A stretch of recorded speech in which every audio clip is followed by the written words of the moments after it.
రావణుడు అంటే 10 తలల రాక్షసుడు, సీతమ్మను అపహరించిన దుర్మార్గుడు. ఇదే మనకు తెలిసిన కథ. కాని రావణుడు కేవలం ఒక రాక్షసుడు మాత్రమే కాదు. ఆయన ఒక గొప్ప వేద పండితుడు, సంగీత విద్వాంసుడు మరియు పరమ శివభక్తుడు. రావణుడు ఒక అపార్థం చేసుకున్న మేధావి. లోకానికి తెలియని నిజాలు. 1. రావణుడి పుట్టుక. రాక్షస వంశం కాదు. చాలామంది రావణుడిని కేవలం రాక్షసుడు అనుకుంటారు. కాని ఆయన వంశం చాలా గొప్పది. రావణుడి తండ్రి విశ్రవ బ్రహ్మ, ఒక గొప్ప బ్రాహ్మణ మహర్షి. తాత పులస్త్య బ్రహ్మ, బ్రహ్మదేవుని మానసపుత్రుడు. తల్లి కైకసి రాక్షస వంశానికి చెందినది. అందుకే రావణుడిలో బ్రాహ్మణుడి మేధస్సు, రాక్షసుడి పరాక్రమం రెండూ ఉన్నాయి. అందుకే ఆయనను బ్రహ్మ రాక్షసుడు అని పిలుస్తారు. 2.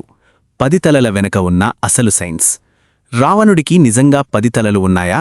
పురాణాల అంతరార్థం ప్రకారం ఆ 10 తలలు 4 వేదాలు మరియు 6 శాస్త్రాలపై ఆయనకు ఉన్న పట్టుకు నిదర్శనం.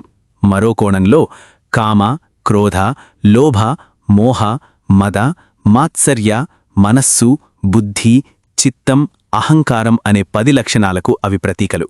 ఇంతటి జ్ఞానాన్ని కలిగి ఉండి కూడా అహంకారం వల్ల ఆయన పతనమయ్యాడు. 3. రావణుడు చేసిన అద్భుత సృష్టలు. రావణుడు కేవలం యుద్ధవీరుడే కాదు, ఒక గొప్ప శాస్త్రవేత్త కూడా. సంగీతం. రావణుడు రావణహస్త అనే వాయిద్యాన్ని కనిపెట్టాడు. శివుడిని మెప్పించడానికి ఆయన పాడిన శివ తాండవ స్తోత్రం ఇప్పటికీ అత్యంత శక్తివంతమైన స్తోత్రంగా నిలిచిపోయింది. ఆయుర్వేదం. అర్కప్రకాశం వంటి గ్రంథాల ద్వారా ఆయుర్వేదంలో అద్భుతమైన చికిత్సలను ఆయన వివరించాడు. జ్యోతిష్యం. తన కొడుకు మేఘనాథుడు పుట్టేటప్పుడు గ్రహాలన్నీ ఒకే రాశిలో ఉండాలని నవగ్రహాలను బంధించిన మొండివాడు రావణుడు. 4. సీతమ్మను అపహరించిన రావణుడు ఆమెను ఎందుకు బలవంతం చేయలేదు? దీని వెనుక ఒక శాపముంది. గతంలో రావణుడు పుంజికస్థల అనే అప్సరస పట్ల అసభ్యంగా ప్రవర్తించినందుకు బ్రహ్మదేవుడు ఒక శాపమిచ్చాడు. నువ్వు ఏ స్త్రీనైనా ఆమె అనుమతి లేకుండా తాకితే నీ 10 తలలు 1000 ముక్కలవుతాయి. అందుకే రావణుడు సీతమ్మను తాకలేకపోయాడు. ఆమె ఉన్న నేలను పెకలించుకుని లంకకు తీసుకెళ్లాడు. 5. మరణశయ్యపై రాముడికి పాఠాలు. రావణుడు చనిపోయే ముందు రాముడు లక్ష్మణుణ్ణి పిలిచి, రావణుడు మహాపండితుడు, ఆయన పాదాల దగ్గర కూర్చుని రాజనీతి పాఠాలు నేర్చుకో అని పంపిస్తాడు.